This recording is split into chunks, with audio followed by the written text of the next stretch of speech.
Hello guys, welcome to the Racer Roundtable. As you can see from today's video title and thumbnail, today's video is about Red Bull, and I'm going to be doing a small collection of videos about some certain teams in the sport, namely Red Bull, Ferrari, Mercedes, because they were the top three last season. They are the big three teams in the sport currently. And concerning Red Bull, I don't know about you, but Red Bull have to be favourites. They are favourites. They are absolutely favourites because they absolutely demolished the field last season. Now, yes, of course, Ferrari had a great first part of the season. They were great, won in Bahrain, competitive in Saudi Arabia, and then after the technical directive came in, they went downhill. That affected them more than Red Bull, which was surprising to many people, including myself.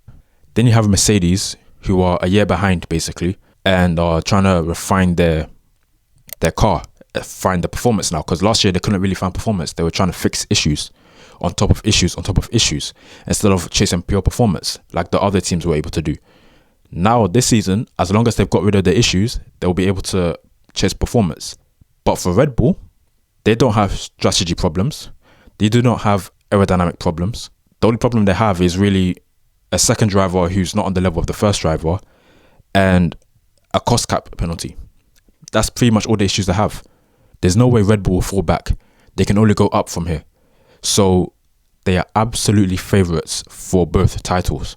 Max Verstappen is approaching his peak. If not, he is in his peak. And he's going to be wanting to get, at least in many people's eyes actually, a first legitimate title.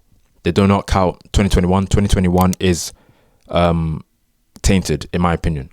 And, it's a fact that rules were broken, rules were not followed. But it is what it is. It happened. We can't change that. It is what it is. 2022, they'll say they exceeded the cost cap last season, so they were able to use some of that money to help with their 2022 car. Who knows what really happened? They say, it's a, miscalculation and blah, blah, blah. They accidentally exceeded it because of tax credits and catering or something. So to win in 2023, his third world championship in a row without many controversies, that will be, it'll be good for Verstappen, good for Red Bull, because they don't have Max. They don't have the cost cap allegations anymore. They're serving a penalty this season. As long as nothing comes out, Max Verstappen will be seen as, this is your first world championship. Obviously, in the history books, it will be 3, but it is what it is. You cannot change the history books. Nothing's going to change about 2021 and 2022. It is what it is. So he is favourite. He is one of the best. He's top 2 drivers in the world. I still think Lewis is top 2 drivers. He had a bit of a dip. I think Lewis is past his peak.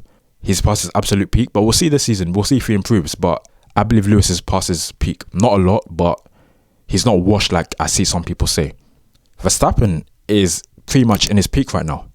He could be in his peak for another 4 or 5 years. Like Lewis was in his peak from, I want to say, 2014 to 2021. His absolute peak was 2017 to 2021. So that's at least 4 years of being in your peak, which is crazy. So Verstappen, he is extremely talented. He can drag Red Bull to another few world championships before the next set of regulations come out.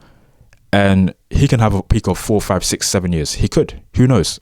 So Red Bull have a formidable matchup. Formidable. 15 race wins is no joke. That's a record for one race driver in a season, beating Vettel and Schumacher's record of 13. He didn't quite get the 11 wins in a row record matching stat, but 15 wins is crazy. So for Verstappen and Red Bull, they do not have any excuses whatsoever. Ferrari are going to improve, that's for damn sure. They seem very, very, very optimistic. And Mercedes, they are quietly optimistic. They are going for a bit of a modification to their zero pod concept. It's still zero pod, it's just they're integrating it differently. Instead of that massive step, they've gone for a smoother transition to the rear. So it seems to me that they fixed the drag issue because the front ring is slightly different. Well, it's very different actually. And I expect that the rear ring will not be as loaded as it was last season. It will be more of a medium downforce rear ring when needed, instead of high downforce on most of the circuits that like they had to run because of their porpoising issue. They've got Adrian Newey, even with the cost cap penalty, lack of wind tunnel time, lack of CFD time. They're going to be up there. It's a fact. So I'm not expecting Red Bull to get 16, 17, 18 race wins. I'm not expecting Max Verstappen to get 15 race wins. I'm expecting it to be tighter. I'm expecting Perez to be, well, how can you call it, a number 2, because the guy, he's not at that level. He really isn't. He really isn't at that level. He's just there to appease he's just there to make up the numbers at Red Bull, basically. He's rarely on top of his game. Now, he's saying that the car didn't suit him because, Max loves an oversteery car.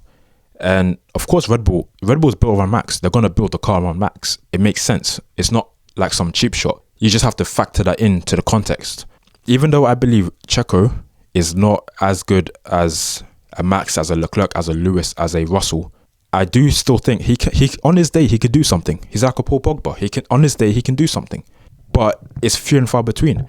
If the car is nicely in his driving style range, maybe he can do some damage. He ain't gonna win a world championship, but maybe he could do some damage. Maybe he can go closer, actually finish second in the championship, or finish third, depending on who wins. Because he's definitely not finishing above Max in the championship, unless Max suffers some bad luck throughout the season.